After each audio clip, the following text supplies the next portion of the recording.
Alright, so I think you know that a video game franchise, especially one that's the size of Call of Duty, is in trouble, big trouble, when they pull something like this. So this is actually a couple weeks old now, this news. So they're doing a Call of Duty movie, and they want it to be Top Gun Maverick level. And obviously Top Gun Maverick made huge amounts of money, $1 billion at least. I think it made a bit over $1 billion. Paramount and Activision are officially teaming up to bring Call of Duty to the big screen, and they're comparing it to Top Gun Maverick. It's not going to be like Top Gun Maverick. I highly doubt that. And I mean, you might call me a cynical man, but, you know, video game movies haven't had a good history, good track record. And, you know, Top Gun Maverick made $1 billion. So if they're talking from a financial standpoint, which obviously they are, I just doubt it, man. I just doubt it. But, right, let's carry on. The project is moving forward under the new Paramount and Skydance leadership, with CEO David Ellison said to be closely involved. Activision will serve as a creative partner on the film. This isn't the first attempt at a Call of Duty movie. Back in 2018, Activision Blizzard Studios tried to get one going with Sicario 2 director Stefano Sollima. Probably absolutely butchered that one, attached, but the project stalled. I actually didn't know that, to be fair. With Paramount now backing it, the film has a stronger chance of actually happening, according to Deadline. Now, the thing is, I love Call of Duty, specifically the Black Ops games. I mean, I really did grow up with those first 3 Black Ops games. Obviously, 1 and 2 are quite a bit older, and then Black Ops 3 was like 2016. But yeah, I really love those games. But this, to me, just sounds like a franchise on the decline. I don't know if that's an unpopular take, but I think Call of Duty trying to put out a movie, I think that's like the sign that it's on the decline, and they're not doing the numbers. They're not doing the same numbers as they used to be. Because I really don't think a movie is necessary for these games. Call of Duty is one of the most successful video game franchises of all time. It has been the #1 best-selling game series in the US for 16 consecutive years, with more than 500 million copies sold worldwide and hundreds of millions of players. And obviously, we got Black Ops 7 coming out in November, mid-November, I believe. So here's what they've said so far. David Ellison, a long-time fan of the series, compared the studio's approach to the work done on Top Gun Maverick, saying the goal is to meet the high expectations of fans and deliver a movie worthy of the franchise.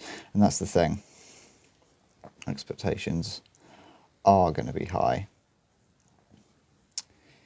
And I just really doubt that they're going to deliver, because video game movies, video game adaptations, don't go according to plan, like 95% of the time. It's just hard to go from video game to movie, because they're actually very different forms of media, and a lot of the time they don't translate well to each other. I think movies can a movie can be adapted to a game quite well most of the time. But most of the time games can't be adapted to movies quite well. It just seems to be how it goes, you know. So I think this is a sign that the franchise isn't doing very well, and they're not doing the numbers they want to be doing. And we sort of have proof of this.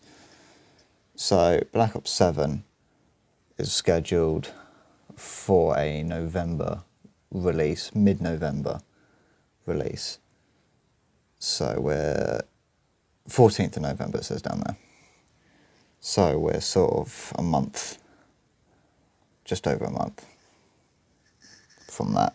So Call of Duty Black Ops 7 is having a tougher time on the PS5, PS4 pre-order charts. So at number 1 at the moment is NBA 2K26 Superstar Edition, and then NBA 2K26 Leave No Doubt Edition. And then 4th on the list is Battlefield 6, and just behind Battlefield 6 is Metal Gear Solid. And then Black Ops 7. So Black Ops 7 is being beaten by Metal Gear Solid and Battlefield 6. And then, of course, NBA 2K26 is number 1. And this is very sort of unusual for Call of Duty, because Call of Duty usually is at number 1. It's just pre-orders at the moment.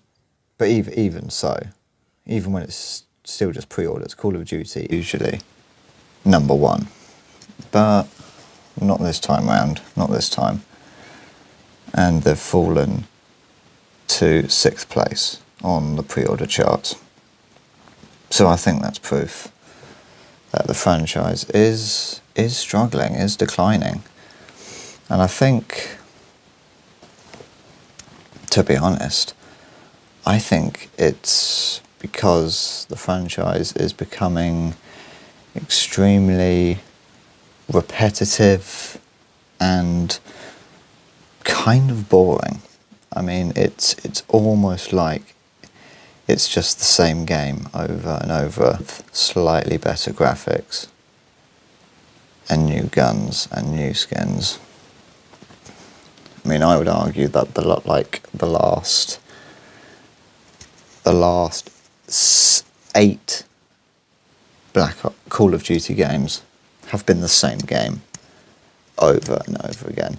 And actually I think the last proper Black Ops game was Black Ops 3. I think every single Black Ops game, 4, 5, and 6, and Cold War, were just the same game. I think Black Ops 3 was the last, true Black Ops game. 4, 5, 6. They just felt like the same game. So anyway, that's the story for today. That's all I wanted to cover. So, yeah. See you later.